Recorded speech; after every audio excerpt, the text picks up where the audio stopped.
Эх орны аюулгүй байдлын төлөө зориулсан ам. Эгэл ард Жамсрангийн гончиг.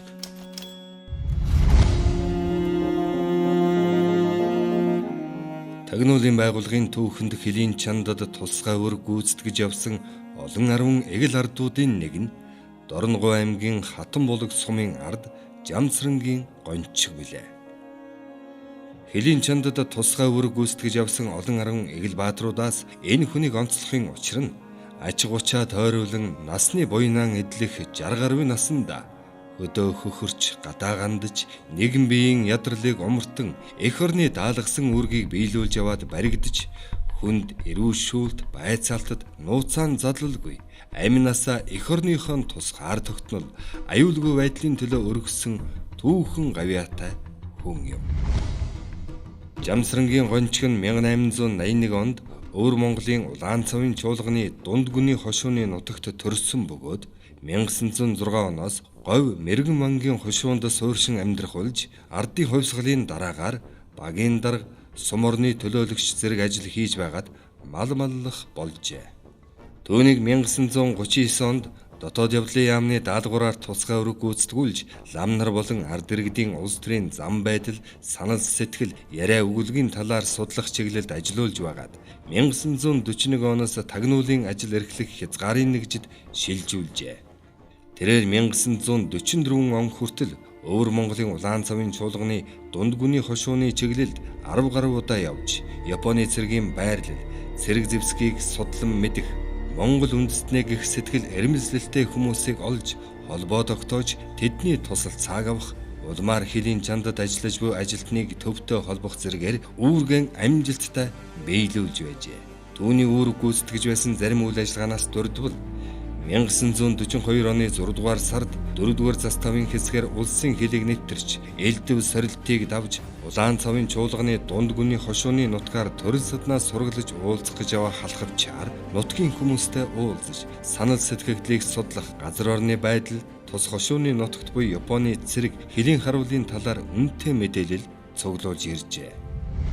Мөн 1942 оны 10 дугаар сард тагнуулын ажлаар явсан мэдээнд халахын оргож ирсэн айлуудыг нодны жил зүүн тийш нүүлгэж Дархан бээлийн зүүн зах хавьд тусгай нэгэн хошуу байгуулж очир дарь хувилгаан болон дэлв гэгээнээр толгойлуулж байгуулсан ба эл хоёр нь тусгай зэрэгтэй юм байна. Одоо тэд энд байхгүй гин гэснээс үзэхэд халахаас дөрвөн гарсан иргэд болон дэлв хутагт Жамсран жавын үйл ажиллагааг тодруулах даалгавартай явсан бололтой.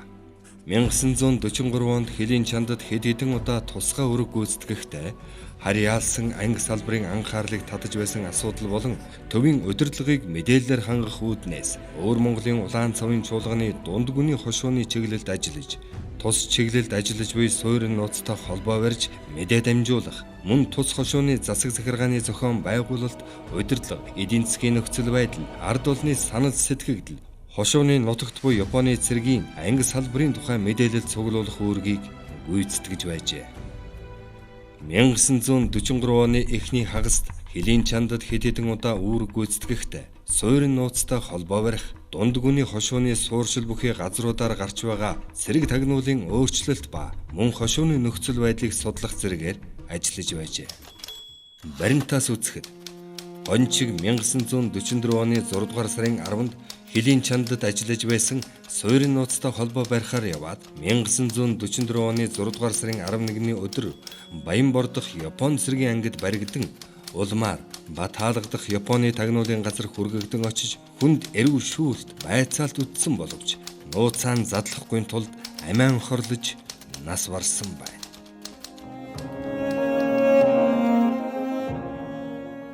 (1970 онд гончгийн гэр бүлээс гүйцэтгэж байсан ажил үйл хэргийг нь тодруулах хүсэлтийг нийгмийг аюулаас хамгаалах яамд ирүүлсэн бөгөөд уг өргөдөлд 1940-од оны үед улс орондоо ямар нэгэн чухал ажил үүрэг гүйцэтгэдэг болоод ч тэр юм олон хоногоор гэртээ байхгүй нь их болсон.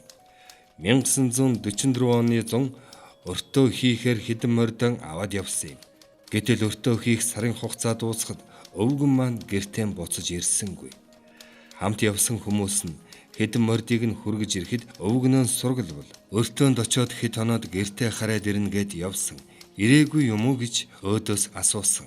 Тэгээд хань маань орон гэр үр хүүхдтэн эргэж ирээгүй юм гэснийг үзвэл тусгай үүрэг гүйцэтгэхийн хүнд хэцүүг ойлгож болох юм. Хүний нутагт мэрэгсэн тусгай албаны хараа хяналтын дор жирийн нэгэн малчин хэдэн 10 хоногоор тэдэнтэй далд тулаанд гарч ажиллах нь ур ухаан, самбаа зориг, тэсвэр хатуужлын дээд шалгуур нь болж байв. Тэдгээр далд тулааны дайчид эх орон ард түмнэ гэсэн итгэл сэтгэлээр гэр бүл өөрийн ам биеэн умартан түмэн бэрхшээлийг давж хүлээсэн үүргээ нэр төртөө биелүүлж ирсэн нь тагнуулын байгууллагын түүхэнд мөнхрөн үлдсэн юм.